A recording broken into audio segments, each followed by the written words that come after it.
Movie की शुरुआत अंतरिक्ष में तैरते एक विशाल स्पेसशिप से होती है जो पृथ्वी से दूर एक नए ग्रह की ओर जा रहा है। इस मिशन का उद्देश्य उस ग्रह पर इंसानी कॉलोनी बसाना है। जहाज में मौजूद सारे यात्री और क्रू सदस्य हाइबरनेशन पॉड्स में गहरी नींद में हैं, जबकि जहाज ऑटो पायलट मोड पर अपनी मंजिल की तरफ बढ़ रहा है। लेकिन अचानक रास्ते में उल्कापिंडों की एक बारिश जहाज से टकरा जाती है। लगातार टक्करों की वजह से स्पेसशिप बुरी तरह क्षतिग्रस्त हो जाता है। स्थिति को संभालने के लिए जहाज का AI system emergency protocol active कर देता है और सभी हाइबरनेशन पॉड्स को लॉन्च कर देता है ताकि वे पास के किसी रहने योग्य ग्रह पर इमरजेंसी लैंडिंग कर सकें। इन्हीं पॉड्स में से एक में मौजूद है एंडी रामिरेज, जो एक माइनिंग इंजीनियर है। अचानक झटकों से उसकी नींद खुल जाती है। वह पूरी तरह घबराया हुआ है क्योंकि उसे समझ नहीं आता कि क्या हो रहा है। तभी पॉड के रोबोटिक सिस्टम उसे ऑटोमेटिकली स्पेस सूट पहनाते हैं और लैंडिंग के लिए तैयार करते हैं। जब एंडी बाहर देखता है तो उसे अपने जैसे कई पॉड्स उस अनजान ग्रह की ओर गिरते हुए दिखाई देते हैं। एंट्री के दौरान रफ्तार इतनी तेज होती है कि कुछ पॉड्स में आग भी लग जाती है। किसी तरह एंडी का पॉड बच जाता है, लेकिन वह तेजी से नीचे गिरते हुए एक पहाड़ी से टकरा जाता है। जोरदार टक्कर के बाद एंडी बेहोश हो जाता है। कुछ देर बाद जब उसे होश आता है तो वह खुद को उल्टे पड़े पॉड के अंदर पाता है। बाहर सन्नाटा है। आसपास कोई और पॉड दिखाई नहीं देता। उसका स्पेस सूट एआई, जिसका नाम लियोनार्ड है, उसे बताता है कि पॉड क्रैश में बुरी तरह डैमेज हो चुका है और उसे तुरंत बाहर निकलना होगा। एंडी गेट खोलने की कोशिश करता है, लेकिन दरवाजा जाम हो चुका है। कई कोशिशों के बाद भी जब वह नहीं खुलता तो एंडी कांच तोड़ने की कोशिश करता है। कांच बेहद मजबूत है। वह अपनी इमरजेंसी किट चेक करता है, लेकिन उसमें सीमित टूल्स हैं क्योंकि वह सिर्फ एक माइनिंग इंजीनियर है, कोई सोल्जर या स्पेशलिस्ट नहीं। आखिरकार वह फायर एक्सटिंग्विशर की मदद से कांच तोड़ देता है, लेकिन जैसे ही वह बाहर निकलने की कोशिश करता है, पॉड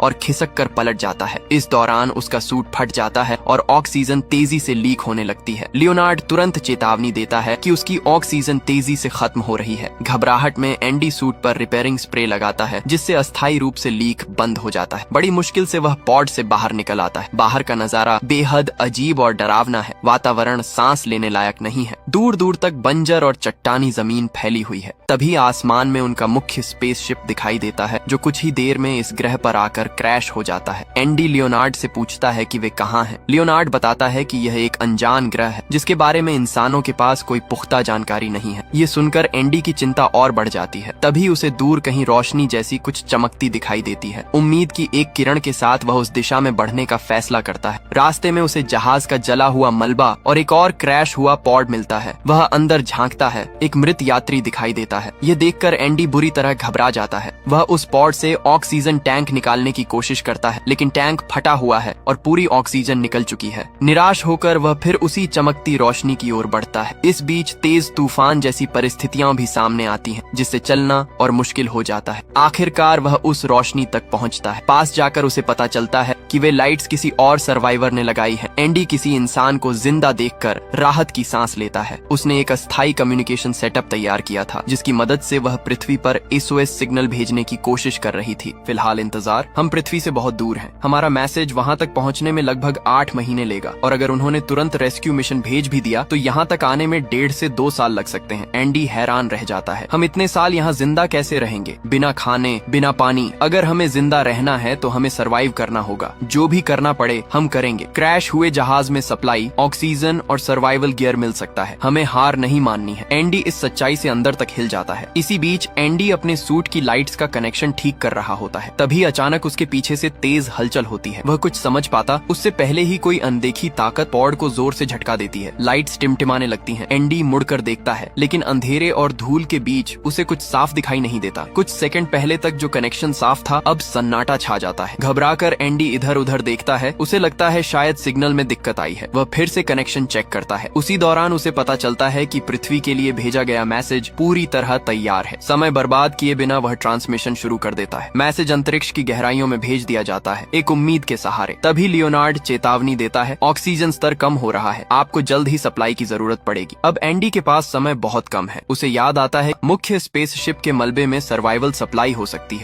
बेचैनी और डर के बावजूद उसे आगे बढ़ना ही होगा। वह फ्लेयर्स और कुछ उपकरण अपने साथ लेता है और जहाज के मलबे की ओर निकल पड़ता है। रास्ते में वह बाकी सर्वाइवर्स से संपर्क करने की कोशिश करता है, लेकिन हर चैनल पर सन्नाटा है, कोई जवाब नहीं। हताश होकर वह चिल्ला उठता है। इस अनजान खामोश ग्रह पर उसकी आवाज गूंजकर वापस लौट आती है और तभी उसके कम्युनिकेशन सिस्टम में हल्की सी आवाज सुनाई देती है। एक कमजोर लेकिन जिंदा आवाज। हेलो, क्या कोई मुझे सुन सकता है एंडी की सांस रुक जाती है। ये नाओमी थी। नाओमी की आवाज कांप रही थी। वह एंडी से कहती है, मुझे मदद की जरूरत है। मेरा पैर पॉड के मलबे में बुरी तरह फंसा हुआ है। मैं बाहर नहीं निकल पा रही। वह पूरी तरह अपने पॉड के अंदर कैद थी। दर्द और डर उसकी आवाज में साफ महसूस हो रहा था। प्लीज यहाँ आकर मेरी मदद करो, मैं अकेले नहीं निकल सकती। एंडी एक पल के लिए चुप हो जाता है। उसके मन में डर, जिम्मेदारी और असमंजस सब एक साथ उमड़ पड़ते हैं। नाओमी अपनी लोकेशन ट्रांसमिट करती है, लेकिन तभी लियोनार्ड चेतावनी देता है, ऑक्सीजन स्तर अत्यंत कम है। वर्तमान सप्लाई में उस लोकेशन तक पहुंचना जोखिम भरा है। लियोनार्ड सुझाव देता है कि एंडी पहले मुख्य जहाज के मलबे की ओर जाए, जहां उसे अतिरिक्त ऑक्सीजन और संसाधन मिल सकते हैं। एंडी भारी मन से नाओमी से कहता है, मेरे पास बहुत कम ऑक्सीजन है। अगर मैं अभी तुम्हारे पास आया तो शायद तुम्हें तो बचा लूं, लेकिन खुद जिंदा नहीं बच पाऊंगा। नाओमी हिम्मत नहीं हारती। वह तुरंत कहती है, मेरे पॉड में अतिरिक्त ऑक्सीजन टैंक है, तुम यहाँ तक पहुँच जाओ, फिर हम दोनों बच सकते हैं। प्लीज कोशिश करो। कुछ सेकंड की चुप्पी के बाद एंडी फैसला कर लेता है। वह उसकी लोकेशन की तरफ बढ़ना शुरू करता है। अब ग्रह पर अंधेरा फैल चुका है। चारों तरफ ठंडी हवाएं चल रही हैं। एंडी नाओमी से लगातार बात करते हुए आगे बढ़ रहा है ताकि दोनों का हौसला बना रहे, लेकिन चलते चलते एंडी को अजीब सा एहसास होने लगता है, जैसे कोई उसे देख रहा हो। वह तुरंत लियोनार्ड से आसपास स्कैन करने को कहता है। लियोनार्ड जवाब देता है, मेरे पास एडवांस्ड बायोलॉजिकल स्कैनिंग फीचर उपलब्ध नहीं है। नाओमी हल्के कटाक्ष में कहती है, कंपनी ने पैसे बचाने के लिए पुराना AI इंस्टॉल किया है। उन्हें हमारी जान से ज्यादा बजट की चिंता थी। एंडी खुद को समझाता है कि शायद यह उसका वहम है, लेकिन कुछ कदम आगे बढ़ते ही उसे जमीन पर छोटे छोटे गोल छेद दिखाई देते हैं। जिज्ञासा में वह उनका पीछा करता है और अचानक एक बड़े गड्ढे के किनारे पहुंच जाता है। गड्ढे के अंदर अजीब सी जालीदार संरचनाएं थीं, जैसे किसी विशाल मकड़ी का जाल। एंडी के रोंगटे खड़े हो जाते हैं। वह धीरे से पीछे हटता है और नाओमी से कहता है, मुझे लगता है यहाँ कोई स्पाइडर जैसा एलियन हो सकता है। नाओमी उसे कहीं रुकने से मना करती है, चलते रहो, मत रुको। लेकिन अब अजीब आवाजें भी सुनाई देने लगती हैं। जमीन के नीचे से चारों ओर से हर तरफ जाली जैसी संरचनाएं फैली हुई हैं। अचानक उसके सामने से कुछ तेजी से भागता है। एंडी तुरंत अपनी सूट लाइट्स बंद कर देता है और चट्टानों के पीछे छुप जाता है। उसी समय नाओमी घबराई हुई आवाज में कहती है, मैं अपने सिस्टम में कुछ ट्रैकर्स देख पा रही हूँ। हमारी टीम के सदस्यों के ट्रैकर्स तुम्हारी ओर बढ़ रहे हैं। वह उनके सूट में लगे ट्रैकिंग चिप्स के जरिए लोकेशन देख पा रही थी। वे तुम्हारे बहुत पास हैं, लेकिन वे कोई रिस्पॉन्स नहीं दे रहे। एंडी को कुछ दिखाई नहीं दे रहा था। वह लियोनार्ड को उन ट्रैकर्स से लिंक करने को कहता है। लिंक होते ही पता चलता है कि वे सिग्नल उसके 100 मीटर के अंदर है। तभी नाओमी की आवाज अचानक बदल जाती है, भागो एंडी, वे जिंदा नहीं है। मतलब साफ था, वहाँ टीम के लोग नहीं, कुछ और था जो उनके सूट पहने हुए था। लेकिन डर के साथ साथ जिज्ञासा भी एंडी के अंदर जाग चुकी थी। वह अपनी फ्लेयर गन निकालता है और आसमान की ओर फायर करता है। लाल रोशनी पूरे इलाके को चमका देती है और उसी रोशनी में वह चीज दिखाई देती है, एक भयानक विशाल एलियन क्रिएचर, लंबे पैरों वाला, मकड़ी जैसा शरीर और इंसानी सूट के फटे हुए टुकड़े उसके जाल में फंसे हुए। एंडी की सांस अटक जाती है। उसे समझ आ जाता है यह प्राणी उनकी टीम के सदस्यों को मार चुका है और शायद खा भी चुका है। अगले ही पल वह पूरी ताकत से भागने लगता है। क्रिएचर भी बिजली की रफ्तार से उसका पीछा करता है। भागते भागते एंडी एक संकरी दरार में गिर जाता है। वह सोचता है कि शायद वह बच गया, लेकिन वह एलियन ऊपर से दरार में झांकता है और अपने लंबे पैरों से हमला करने की कोशिश करता है। एंडी किसी तरह खुद को छुड़ाकर फिर भागता है और अचानक पैर फिसलने से पहाड़ी से नीचे लुढ़क जाता है। वह सीधा बर्फ से ढकी ढलान पर गिरता है। बर्फ होने की वजह से उसकी जान तो बच जाती है, लेकिन वह बुरी तरह हिल चुका है। कुछ देर बाद जब वह संभलता है तो महसूस करता है फिलहाल उस एलियन से उसका पीछा छूट चुका है। पहाड़ी से गिरने के बाद अचानक लियोनार्ड की चेतावनी गूंजती है, ऑक्सीजन लीक डिटेक्टेड। एंडी तुरंत अपने सूट को चेक करता है। गिरने की वजह से उसके स्पेस सूट में फिर से कट लग गया था। ऑक्सीजन तेजी से बाहर निकल रही थी। घबराहट में वह अपना आखिरी रिपेयर स्प्रे इस्तेमाल करता है और किसी तरह सूट को सील कर देता है, लेकिन अब स्प्रे खत्म हो चुका था। मतलब साफ था, अगली बार सूट फटा तो बचने का कोई रास्ता नहीं। नाओमी चिंतित होकर पूछती है, क्या हुआ? एंडी उसे पूरे एलियन हमले के बारे में बताता है, जाले, मरे हुए लोग और वो भयानक प्राणी। जैसे ही वह बात खत्म करता है, अचानक कम्युनिकेशन चैनल पर एक और आवाज जुड़ती है, एंडी मेरी मदद करो। ये ड्वेन की आवाज थी। एंडी चौंक जाता है क्योंकि उसने खुद अपनी आंखों से ड्वेन को मारे जाते देखा था, लेकिन आवाज साफ थी और ड्वेन मदद के लिए चिल्ला रहा था। वह कह रहा था कि वह क्रिएचर से लड़ रहा है और उसे तुरंत मदद चाहिए। नाओमी भी सिग्नल देख पा रही थी। ट्रैकर के अनुसार ड्वेन की लोकेशन एंडी से ज्यादा दूर नहीं थी। एंडी हिचकिचाता है, डर अब भी उसके अंदर जिंदा है। मैं वापस नहीं जाऊंगा, मैंने देखा है वो क्या कर सकते हैं। नाओमी उसे समझाती है, अगर ड्वेन जिंदा है तो उसके पास अतिरिक्त ऑक्सीजन हो सकती है, तुम्हें उसकी जरूरत है। ऑक्सीजन की मजबूरी आखिरकार एंडी को मानने पर मजबूर कर देती है, लेकिन गिरने से उसका जीपीएस खराब हो चुका था। अब नाओमी अपने सिस्टम के जरिए उसे रास्ता गाइड करती है। एंडी धीरे धीरे उस लोकेशन की तरफ बढ़ता है। अचानक अंधेरे में एक फ्लेयर जलती है। लाल रोशनी के बीच ड्वेन खड़ा दिखाई देता है, घायल लेकिन जिंदा। एंडी उसे देखते ही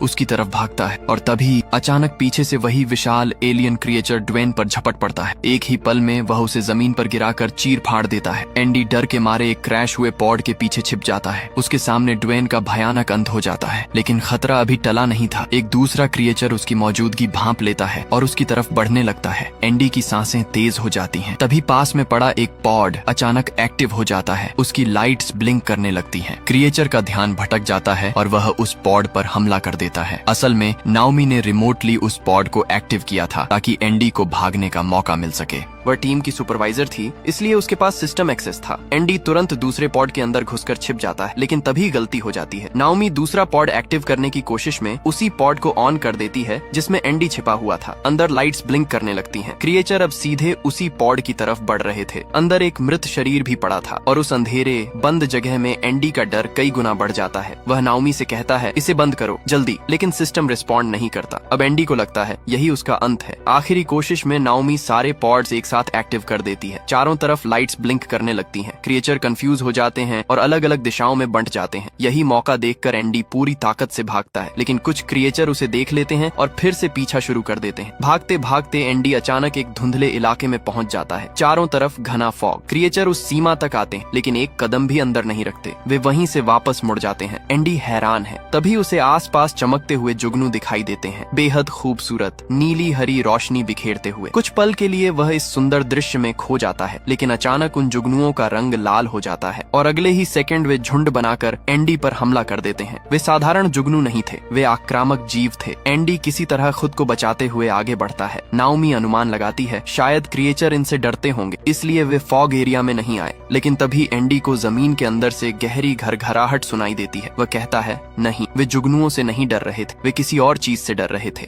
और अगले ही पल जमीन उसके नीचे हिलती है। अचानक मिट्टी फटती है और एक विशाल कीड़े जैसा प्राणी नीचे से निकलकर अपना जबड़ा खोल देता है। वह एंडी को कमर से जकड़ लेता है। एंडी हिल भी नहीं पा रहा। उसका शरीर आधा उस प्राणी के जबड़े में फंस चुका है। नाओमी की सांसें तेज हो जाती हैं। वह दूर बैठी कुछ भी नहीं कर पा रही। एंडी समझ ही नहीं पाता कि उसके साथ हो क्या रहा है। पलक झपकते ही वह विशाल भूमिगत प्राणी उसे पूरी तरह अपने जबड़े में खींच लेता है। अब एंडी आधा नहीं, पूरा उसके मुंह के अंदर था। अंधेरा, बदबू और दम घुटने वाली जगह। घबराहट इतनी बढ़ जाती है कि उसका दिल बेकाबू हो जाता है। लियोनार्ड तुरंत चेतावनी देता है, हार्ट रेट क्रिटिकल स्तर पर है। एंडी को पैनिक अटैक आने लगता है। उसे संभालने के लिए लियोनार्ड उसके सूट के जरिए एक जोरदार इलेक्ट्रिक शॉक देता है, लेकिन वो झटका सिर्फ एंडी तक सीमित नहीं रहता। करंट उस प्राणी के जबड़ों तक भी पहुंच जाता है। शॉक इतना तेज होता है कि वह विशाल जीव तड़प उठता है और अगले ही पल एंडी को जोर से बाहर उगल देता है। एंडी जमीन पर गिरता है, हांफता हुआ। उसे यकीन ही नहीं होता कि वह मौत के मुंह से वापस आया है, लेकिन खतरा अभी खत्म नहीं हुआ था। वह तुरंत भागकर पास की एक गुफा में घुस जाता है। अंदर वही चमकते जुगनू थे जो पहले नीली रोशनी बिखेर रहे थे। जैसे ही वे एंडी को देखते हैं, उनका रंग लाल हो जाता है और फिर झुंड बनाकर उस पर हमला कर देते हैं। एंडी जमीन पर रेंगते हुए, हाथों से उन्हें हटाते हुए किसी तरह गुफा की दूसरी तरफ निकल जाता है। आखिरकार वह उस फॉग वाले इलाके से बाहर आ जाता है। तभी लियोनार्ड की आवाज फिर गूंजती है, ऑक्सीजन स्तर 3%।